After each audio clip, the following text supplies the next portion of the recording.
Hello and welcome back to Realms Beyond.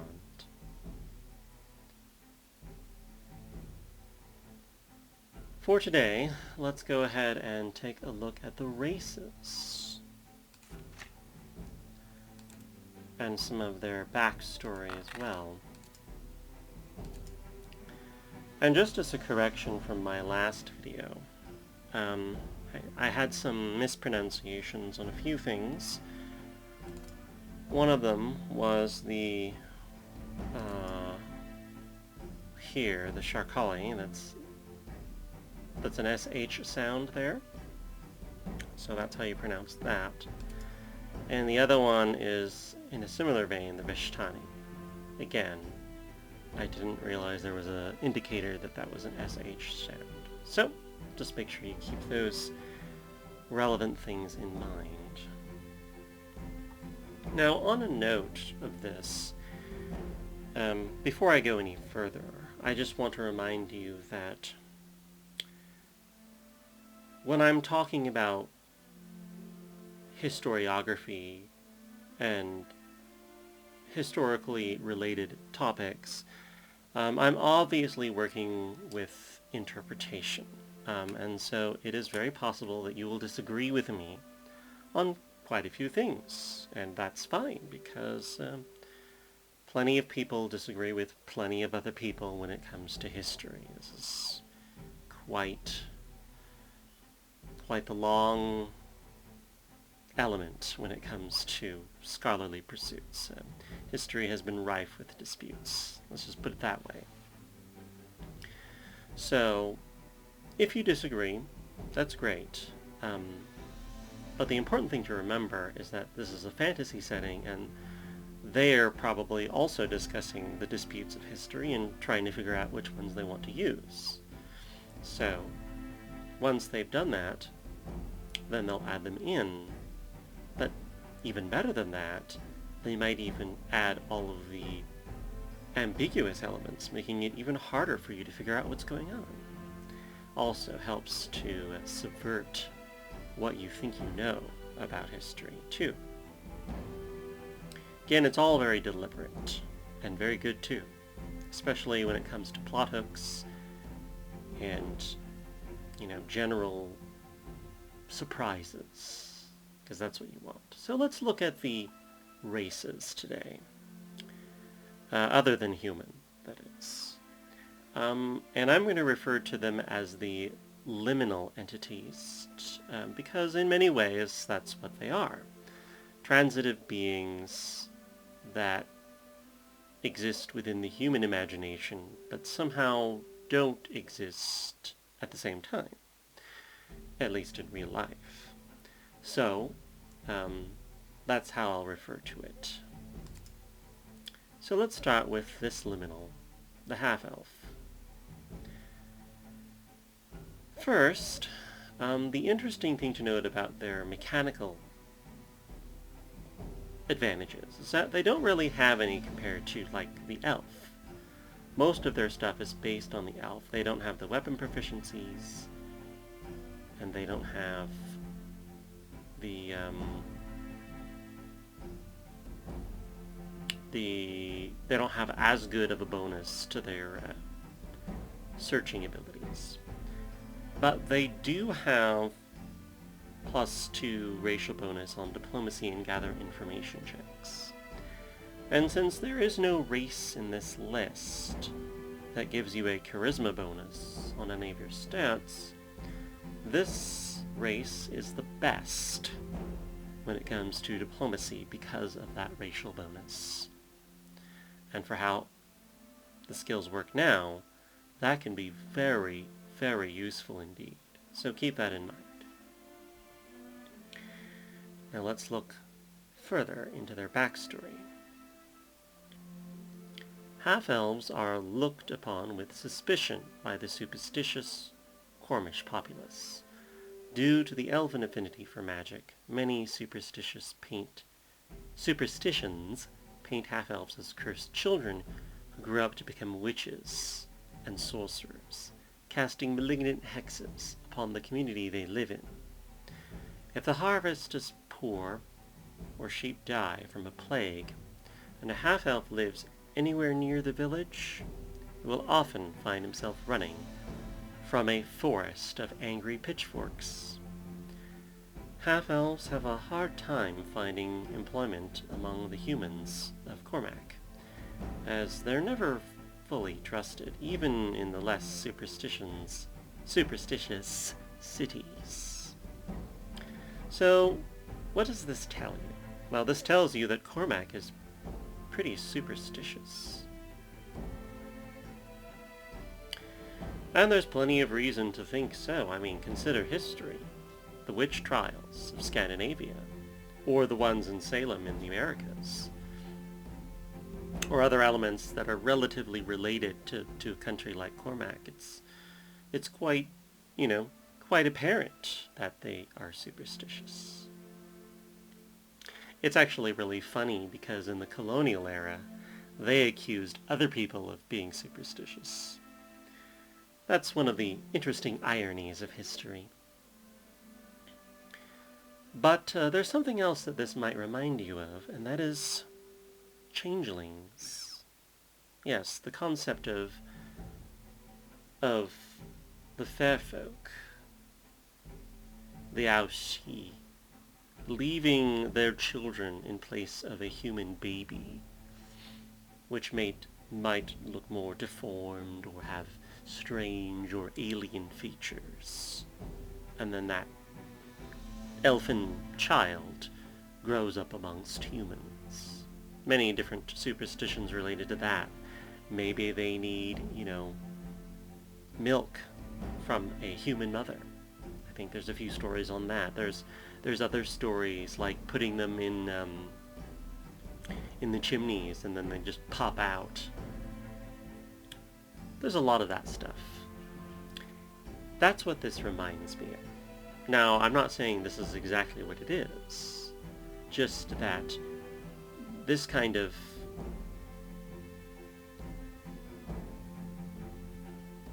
basic discrimination against deformed children actually led to many of their deaths. Doesn't seem quite as bad as that in this case, but many of children did die as a result of this idea that they were changelings. So this is just some very interesting elements that you can work with. If you play half-elf in Cormac, don't expect to get by that easily. Although your diplomacy checks will be excellent, especially with high charisma. They don't have any other information other than, Elven society considers their half-brethren unfortunate beings. So yes, let's talk about the elf. Now, most of the community of 3.5 consider the elf to be one of the worst races to play, which is a little unusual, but it's true. And they point down to one thing: their negative penalty on Constitution.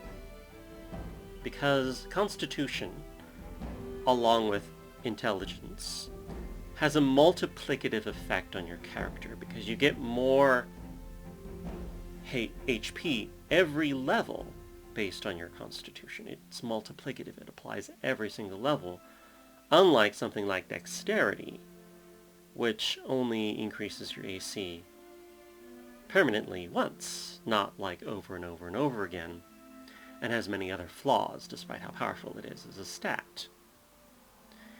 So this is considered a bad trade-off by most people. And the other benefits like immunity to sleep, the weapon proficiencies, the search bonuses, and the low light vision are hardly good enough to make up for this. However, I would disagree with this. Now, maybe you can't play the typical elven wizard very well, because then you'd really be screwed. But an elven fighter or barbarian would actually be really good. Especially the barbarian, because the barbarian can rage and easily make up for the lost constitution. And their HD is just so high. The die type is D12, after all. So an elven barbarian is a pretty good choice, especially with high dexterity, so that they can wear light armor without a problem. They do want speed. That is one of their great benefits, is how far they can go. Elven fighters have so many feats that they can just take the toughness line, make up easily for their lack of HP, and then get everything else. So, if you must, or if you want an elf in your party, but you don't like the drawback, make up for it by picking a very high HP class. There's nothing particularly new here. There's no other information. And the dwarf is considered very good. Constitution is good for everybody. And as long as this isn't the face of your party, the charisma penalty means very little. So this is really a plus in all ways. Now the land speed is slow, which makes a difference as I've demonstrated in battle. But the dark vision is way better. The weapon familiarity is more useful because you'll usually want martial weapon proficiency automatically, and then you just suddenly get these exotic options. Unlike the elven one, which is not really all that good. Then all of the extra stuff. They're bonuses to various things, especially spells and spell-like effects. That's one of the better options, because you're going to use that all the time, basically. The bonuses to various monstrous races can be useful. And of course, poison is always a deadly thing you want to avoid. So really, overall, very good choice. But nothing extra here either. Now for halflings, that strength penalty is a bit hard on them. But between the elf and the halfling has way more strengths. If you need the dexterity, but you don't want the con penalty, this is the one you take. Small size is advantageous. The athletic bonus is advantageous, because that's actually very useful in battle. The saving throw bonus, very good. And the thrown weapons, don't underestimate thrown weapons. Very useful to have an attack roll. Keep in mind that stacks with the size bonus on attack roll, so you're getting +2 with thrown weapons and slings, which is really good. Accuracy is what you want. So this is a very good race in comparison to the elf with a similar stat benefit. Now let's look at who they are. Halflings originate from the Blackberry Hills in eastern Cormac.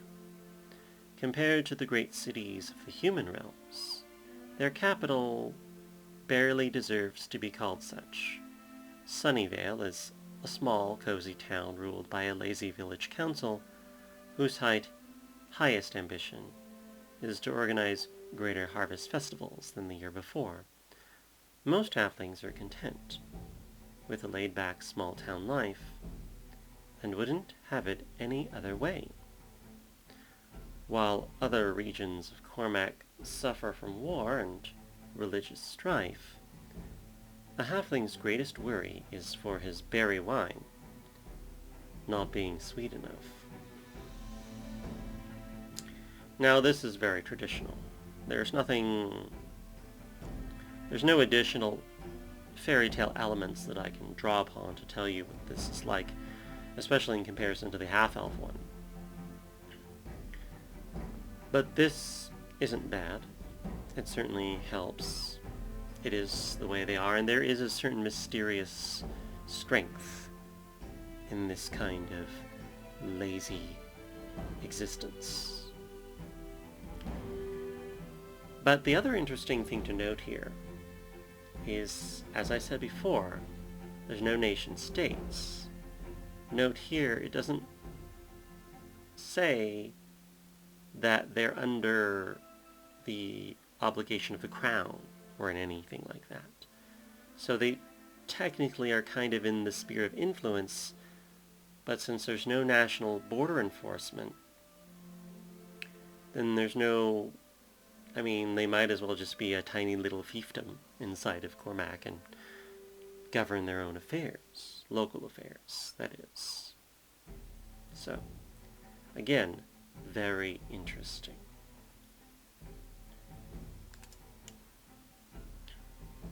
We already did the wildlands, so let's see. For half-orcs, oh, actually, before we do that, that strength bonus is amazing. And intelligence is a big hit, because intelligence is multiplicative. You get more skill points every single level. Although unlike Constitution, it's not quite as bad, but still pretty bad. But they're really strong. 20 strength is no joke. It really makes a difference, as I demonstrated in my battle video. They're medium. Their base land speed is good. They have dark vision, and they have orc blood. It's just that strength is so good. It's like one of the best stat options to improve. That's how good it is. So it's basically the opposite of the elf in the sense that that constitution penalty is just so bad. But the strength bonus is so good. So let's look what they are. No other race receives as much enmity from the Cornish people as the half-orcs, considered an unholy crossbreed of beast and man. Half-orcs have always been looked upon with suspicion by the pious Cornish, but ever since orcish warlords descended upon the earldom of Fiarak and wrought widespread destruction, their half-human offspring face hatred and persecution all across the realm. They find no welcome among humans, but neither do they find it among orcs, and are forced to wander the lands, taking any odd jobs they can find in order to eke out a living. So one thing you'll notice about playing liminal races here, liminal entities, is that it's going to be hard living in a human-dominated world. There are drawbacks. But there are also benefits, so keep that in mind.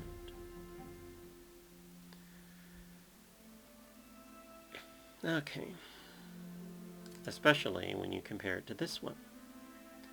Half-orcs are rare in Kvinland, yet not nearly as despised as they are in other realms. Frequent intertribal conflicts and brewing tensions between Kvinland and Cormac leave no place for antagonism towards the non-human races. The Kvinnish people have enough issues with other humans, and unlike Cormac and Pyrinia, the Northlands aren't plagued by orcish raiding bands. Instead of animosity, a half-orc is merely confronted with indifference in the northern realm of Kvinland. This is interesting, insofar as what it mentions here is a tension between Cormac and Kvinland. Now, I mentioned the 30-Year War, which did indeed include some areas of Scandinavia, namely Sweden. So it's actually not outside of the realm of possibility that that is what they're involved in. In what manner? We've yet to know. But it's interesting nevertheless. So, let's now discuss the gnome. Constitution is good, similar to the dwarf, but the strength penalty is pretty bad. Not as bad as Constitution, of course. Their small size helps, and they're not bad at their land speed compared to... I mean, they're pretty bad, actually. They have their weapon familiarity, so if you make them like a fighter, you can give them gnome hooked hammers, a pretty exotic weapon choice. They're good against illusions, and they're very good at casting spells that use illusion as the school of magic. This makes them excellent illusionists. And illusion comes with some pretty powerful spells. I mean, we're talking hypnotic pattern, color spray, phantasmal killer, shadow evocation, the greater shadow evocations, and so forth and so on. Some pretty powerful stuff comes from illusion. So it's not a weak school of magic by any means. They get some racial bonuses against the types similar to dwarves. They also get an alchemy check. Now, this can be very useful. We don't know how useful cooking and alchemy can be, but if you're all about crafting magical items, this is the race to take. Especially if you're also an illusionist. This is definitely the race to take, because that will cover all of your magical needs. This is really the only race that actually helps the wizard in a substantial manner. So, picking any of the other ones is good, but this one's the best. I mean, that con bonus is always useful, especially for a wizard. And might as well go illusion. I mean, there's nothing stopping you from collecting the rest of the spells. So, and then there's the craft alchemy too. So really, it's a no-brainer. And unfortunately, there's not really... Oh, wait, I'm sorry. There is some information. The gnomish people lost their homeland so long ago, they no longer remember its location. For centuries, they lived as a minority in the human realms. In Cormac, their communities are centered in the major cities, most prominently Wasted and Bridgewater, where they work as tinkers, bankers, and merchants. The Bank of Cormac is run by a gnomish family, and their innate talent with numbers and calculations makes them respected members of Cornish society, unlike most non-human races, who are considered simple-minded and uncivilized by Cormac's human population. I guess that probably explains why the wizard class is at least available. And not like completely treated like witches. Probably this race helps out a bit with that. Again, nothing spectacular, although noted that they're actually accepted in Cornish society for the most part. Now there's a few other things I want to mention. I mentioned earlier that the Shirkali was a Semitic term, and it is, but it's also a Persian term. So this is actually how it's being used, I have been told. And actually, I have found the reference to it, which I missed earlier, which is to say, the Shirkali Shri, which was actually one of the rulers of the old Assyrian Empire in the Mesopotamian region, as well as the Levant and Anatolia. That part of the world. But one of the other interesting things I didn't mention before is that its people are graced by the direct rule, by their direct rule, their as in the gods, with no man or woman to stand between their divine will and the governance of the land. So in a way you could say that this is effectively a god realm, effectively a place where the gods have an even hand in controlling all that which is beneath them. And hence the religious ritual, but also extravagant pleasures. It's land of contradictions. And in case you're wondering, yes, the Shirkali actually did die without, he didn't die without an heir, but the rulers that followed him, died immediately until eventually, another ruler finally held the reins for a few decades afterwards. But this was also where everything pretty much collapsed in history for the Assyrians, at least, or for the Akkadians, Akkadians. For them, it was not so good. In any event,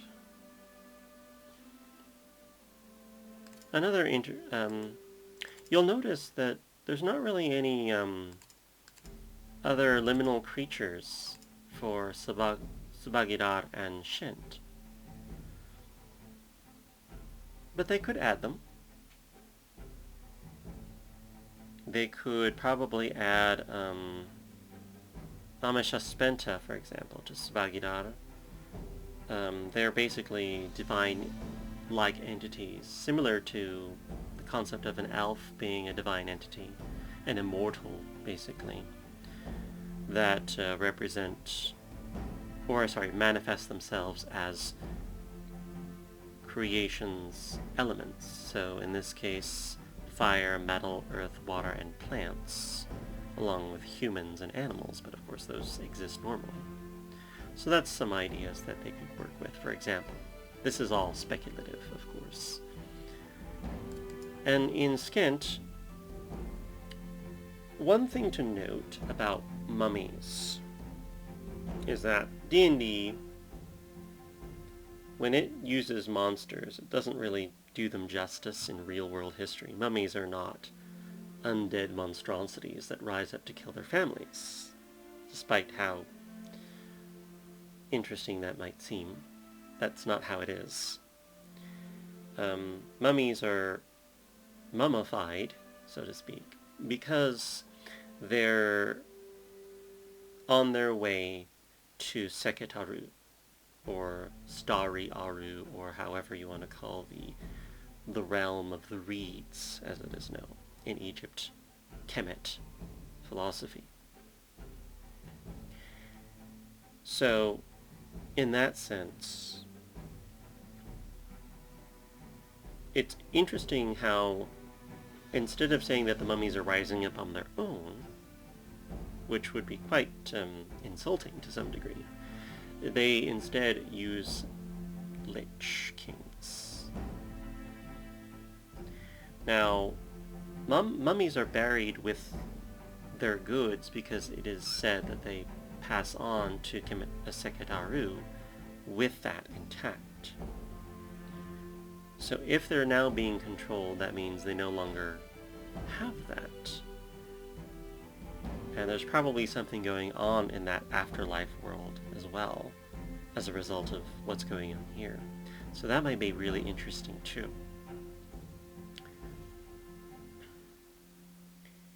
So it's just another thing to keep in mind. Maybe some mummies will be able to fight against it, depending on how well they were buried, or how many of their goods they got with them, because they could use the power of said goods to fight off the influence. So, because it does specify the lowliest servants here, interestingly, coincidentally, but not like the big, powerful kings. So what's going on with them? The pharaohs, the dual ruler, as they call themselves. Who knows? Also, I mentioned in Perinia that it was more like the Papacity, probably not, probably more like Greek city-states, although I never associate city-states with only Greece, because, Persia certainly had, the Mesopotamian region had city-states, and Anatolia had city-states, and the Levant and so forth, so it's not only a Greek thing, but I guess in this case it is, so I've been corrected on this. As for Kvinland, I'm told that it has more Germanic influences, although I'm thinking southern Scandinavia, not quite the northern peninsula, but like the surrounding islands too, like the Dutch, for example. So, that sort of thing is there. So, I've gone over all origins and all information. But if you think that this is the most interesting aspect in this character generation, I will have you know that you are sadly mistaken. But that's enough for now. Thank you very much for watching. And until next time, in the next video.